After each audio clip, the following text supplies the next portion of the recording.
Last का point तो इतना ज़्यादा इंपॉर्टेंट है, अगर आपने उसे फॉलो कर लिया आपका टाइम रुक जाएगा। मैं सच में बोल रहा हूँ, आपका टाइम रुक जाएगा। आप सारे के सारे 10 चैप्टर्स को एक दिन के अंदर उड़ा दोगे। सो हाय एवरीवन, कैसा आप सभी लोग। Welcome back to another video. आज की वीडियो होने वाली है आप सभी लोगों के लिए last one day strategy video. लेकिन देखो, सबसे पहले मैं आपको बता दूं, आज की वीडियो कोई टिपिकल स्ट्रेटेजी वीडियो नहीं होने वाली है कि आपको 11 बजे से 12 बजे तक ये पढ़ना है, 12 बजे से 2 बजे तक ये पढ़ना है। नहीं होने वाली है, क्योंकि देखो ये जो चीज़ें हैं मैंने खुद ने भी किया है। मैंने लास्ट ईयर बोर्ड एग्जाम्स दिए थे।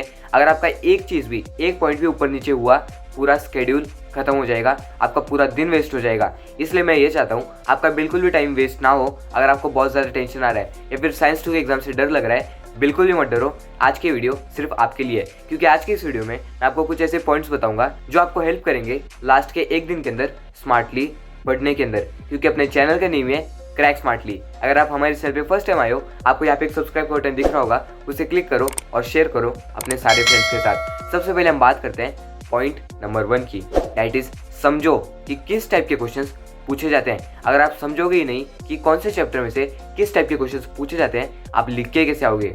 लेकिन देखो, बहुत सारे स्टूडेंट्स का एक कमेंट आएगा कि भैया लेकिन समझे कैसे।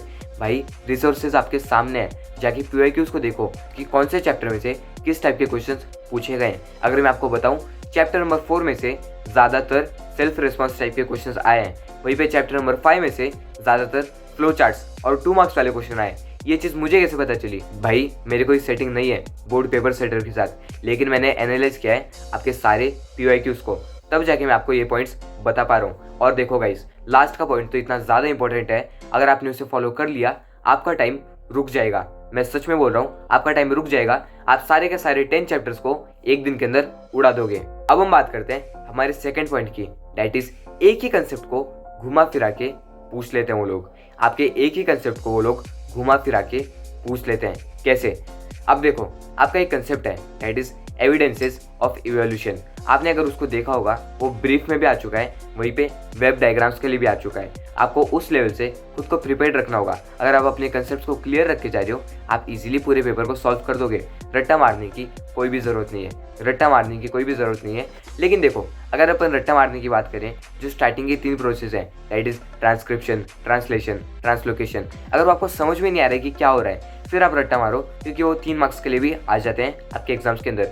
लेकिन ऐसे मत करना कि पूरे 10 चैप्टर्स को आप रट्टा मार रहे हो। नहीं नहीं भाई, सबसे बड़ी गलती करोगे। आप कंसेप्ट्स को समझ लो। अब देखो, आपने पूरे साल किया ही क्या? अगर आपको एक दिन के अंदर सब कुछ पढ़ के 95 प्लस चाहिए, तो पूरे साल क्या किया आपने?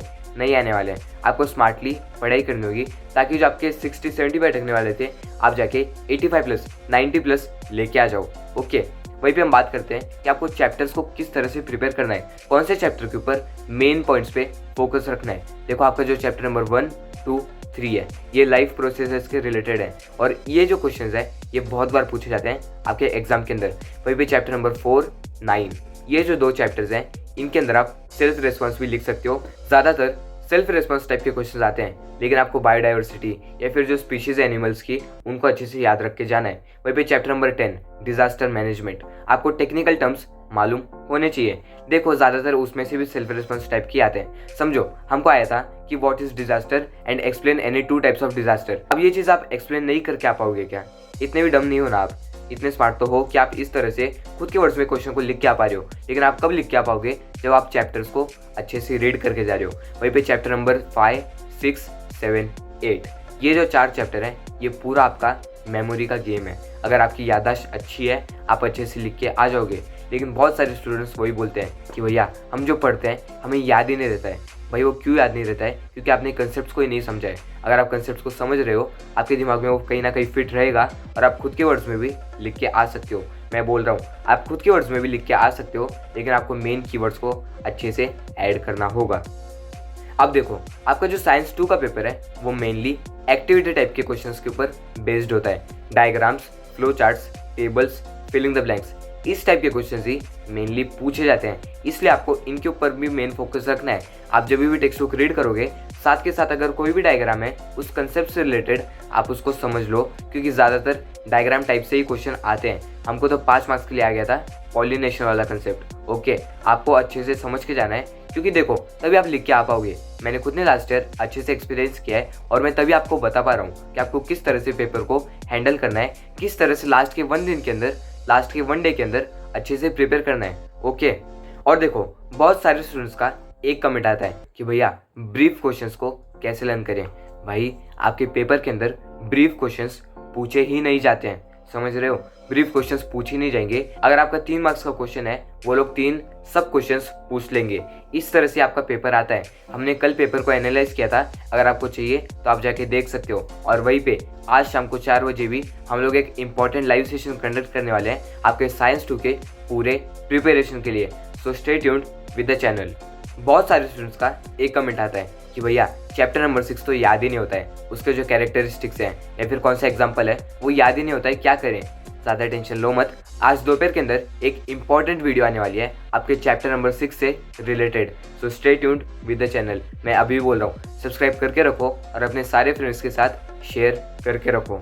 अब देखो आपका 40 मार्क्स का पेपर आता है, उसके अंदर आप एक चीज़ समझ के रखो, ये जो 10 मार्क्स हैं ये तो आपके ऑब्जेक्टिव्स के मार्क हैं। आपको कोई भी हालत में ये जो 10 मार्क्स हैं इनको फुल स्कोर करना है। और इनमें बहुत सारे बच्चों से एक गलती होती है, डैट इज़ वो लोग पूरे सेंटेंस में आंसर को नहीं लिखते हैं। अगर ऐसे पूछ लिया what is the fuel used in thermal power plant, वो लोग सिर्फ कोल लिख के आ जाएंगे। आपको ऐसे नहीं करना है, आपको पूरे सेंटेंस के अंदर आंसर को लिखना है, तब जाके आपको फुल मार्क्स मिलने वाले हैं। आपका पेपर 2 पार्ट्स में डिवाइडेड रहेगा। अगर साइंटिफिक रीजन है, कोई भी 3 साइंटिफिक रीजन पूछ रहे हैं, उनमें से मिनिमम एक एनवायरमेंटल स्टडीज़ का आएगा, वहीं पे मिनिमम एक बायोलॉजी का आएगा। ये चीज़ मैं होप कर रहा हूँ कि आपको पता होगी। आपको उसी तरह से अपने पूरे दिन को प्लान करना होगा। अपने दिन को 2 पार्ट्स में डिवाइड कर लो, डैट इज़ एनवायरमेंटल स्टडीज़ को आप आधा टाइम पढ़ रहे हो और वहीं पे बायोलॉजी को आधा टाइम पढ़ रहे हो। ओके, आपको इस तरह से ही अपने पूरे दिन को प्रिपेयर रखना है। अब देखो मैंने तो इस तरह से प्रिपेयर किया था और मैंने 90 स्कोर किया साइंस के अंदर,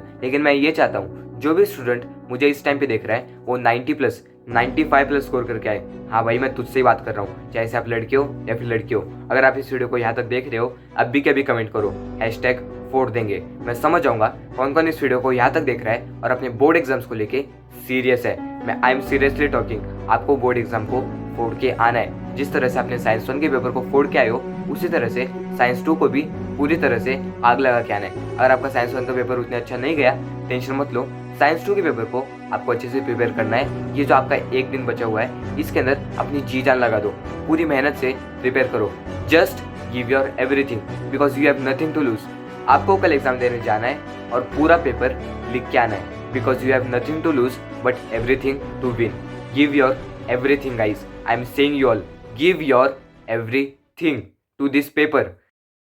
एंड यस गाइज, अब हम आ चुके हैं हमारे मेन पॉइंट पे कि आपके टाइम को आपको किस तरह से कम टाइम में ज़्यादा पढ़ना है, पूरे दिन के अंदर कम टाइम में ज़्यादा कैसे पढ़ना है। देखो मैं आपको बोलूँ, आपका जो फ़ोन, टैबलेट, लैपटॉप, जो भी आपका इलेक्ट्रॉनिक डिवाइस है उसको बाहर फेंक दो। मैं बोल रहा हूँ आपके रूम के बाहर रखो, रूम को बंद करो, अकेले एक रूम में बैठो, सिर्फ आपकी बुक, आपकी पेंसिल और आप खुद, ये 3 चीज़ें आपके रूम में होनी चाहिए, तब जाके आपका टाइम रुकेगा। आपको बिना डिस्ट्रैक्ट हुए पूरे इसको अच्छे से पढ़ना है। ये चीज़ मैंने खुद ने ट्राई की है, ये ट्रायल एंड टेस्टेड मेथड है।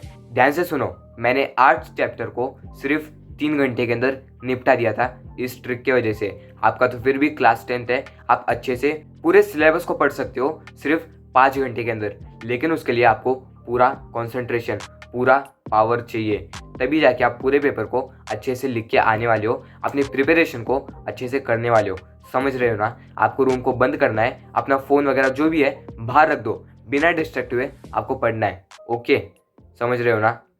ठीक है, फिर आज की वीडियो को हम यहीं पे समाप्त करते हैं। अगर आपने अभी तक सब्सक्राइब नहीं किया है, सब्सक्राइब करो और शेयर करो अपने सारे फ्रेंड्स के साथ।